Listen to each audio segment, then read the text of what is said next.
And so now that I have my gun out, I'm going to sit here pointing it, speaking very dramatically, and saying a lot of smart and insightful things, because it's a Tarantino movie with a whole lot of swearing.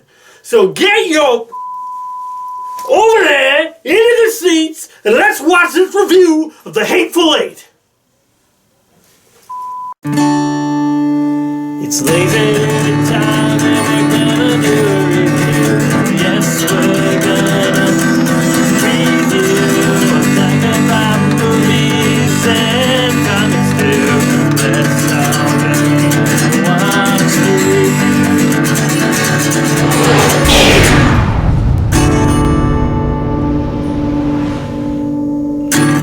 Hey everybody, how's it going? I'm LazyDude99. It is time to do another review. That's right, it's back with another movie review. And this time it's of the movie The Hateful Eight.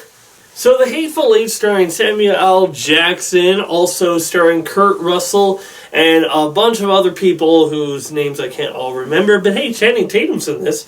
So The Hateful Eight takes place back in the day. I would say this was a Western that takes place in the Old West, but I'm not entirely sure if that's accurate. You see, while this is like a Western, it has the guns, it has the gunfighters, it has like the talking a whole lot like a Western.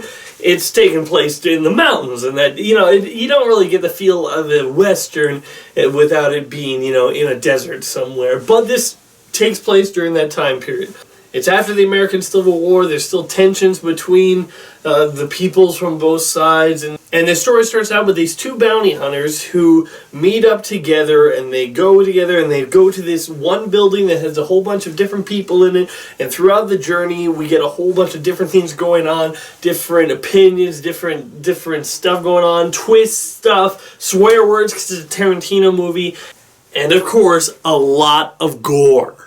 So if I'm not mistaken, this is actually my first review of a Tarantino movie. This is kind of odd that it took me this long, but okay, let's get down to business. It's hard to really talk too much about this story without giving away any spoilers.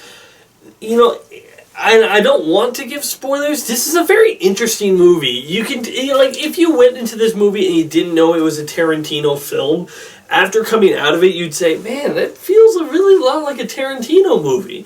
I mean, the way it's structured, the way the plot goes, the way it doesn't follow the normal storytelling cliches and the stuff that you're expecting it to, the way it just, you never know what character is going to do what and when they could die at any moment, and who's going to live, if anybody's going to live, that sort of thing. But the one thing that I really want to express in this is the title is so accurate. It's called The Hateful Eight, and thinking about it, none of these characters in this movie are good people. None of them.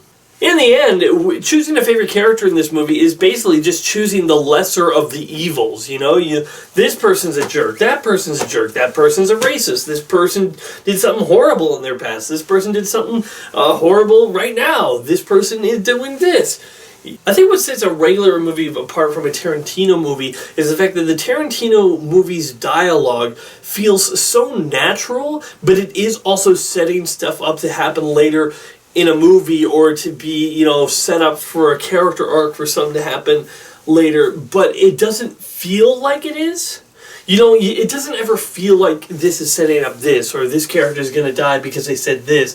At the beginning, I didn't know which characters were going to live and which ones were going to die, and at the end, I didn't know which ones were going to live and which ones were going to die. This story wasn't really predictable, and that's so great because what Tarantino does is he builds up their characters in a way that you get where they're coming from and what their point of view is, but you can't really predict what they're going to do with that. Like in a more normal movie, let's take for example Pirates of the Caribbean. In the end, we all knew by the end of the first Pirates of the Caribbean that he wasn't really going to betray Will and Elizabeth to Barbossa. We knew that he was going to do the right thing and, do the right thing.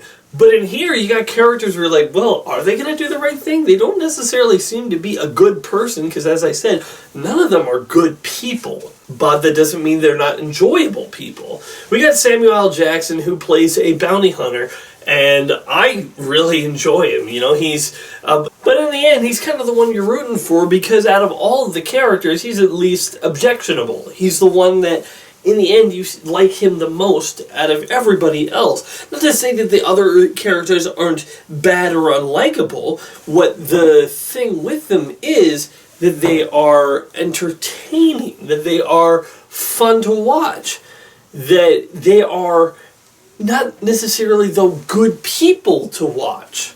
It takes a certain style of director to be able to make horrible people likable to you. Like, one of the main characters played by Kurt Russell, he plays a bounty hunter as well that joins up with that Samuel L. Jackson's character, and he's taking this prisoner, this woman, to be hanged. Now, he's like beating the crap out of her the whole time, saying, you know, calling her names and whatnot.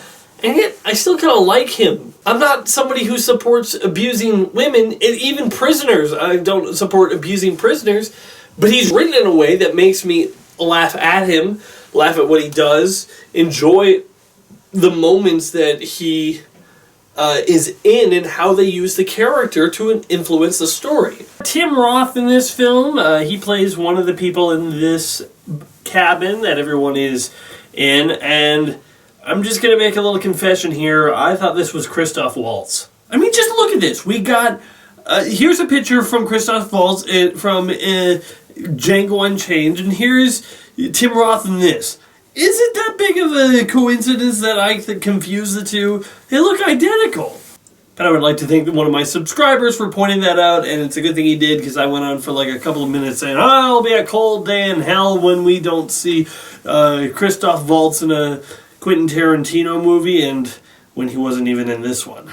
My bad. But anyway, he was really good in this. He plays like a lower key type character, but still, he plays it very good. I don't want to give anything really away with this movie because it sets up the place so well that you always are like when stuff happens, it's kind of, you know, surprising. You know, you're not like, whoa. It's not necessarily like a humongous twist that was impossible to see coming, but I never expected the story to go there. And that's where Tarantino, I really think his movie style goes apart from everything else, is where his style just goes to the places that I don't think a lot of other directors would have the gonads to go to. And he really has a great job with dialogue, with shooting this location. That they have this log cabin.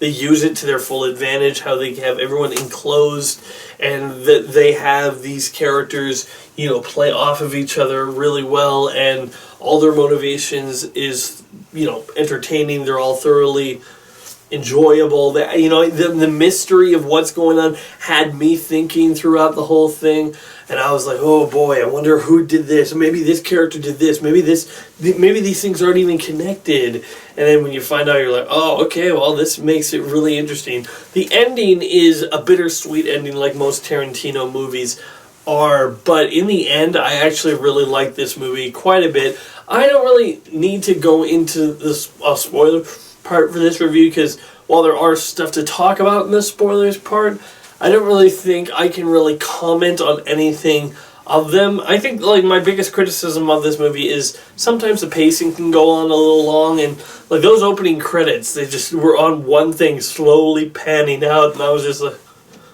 oh, come on, Tarantino, don't lose me before the movie even starts. But there are some scenes that go on a while, and, you know, some of them are meant to, but sometimes I'm like, oh, this could have been got a little bit shorter. But in the end, that's a nitpick. It's not something that I can really say is a mistake with the movie. It's just my personal preference. So in the end, I would give The Hateful Eight a 7.5 out of 10.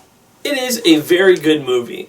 It's not necessarily a movie that I will be buying when it comes out on DVD, but it's a movie that I enjoyed, and if somebody said, oh, I haven't seen The Hateful Eight, you want to sit down and watch it? I'd be like, heck yeah, let's go watch The Hateful Eight.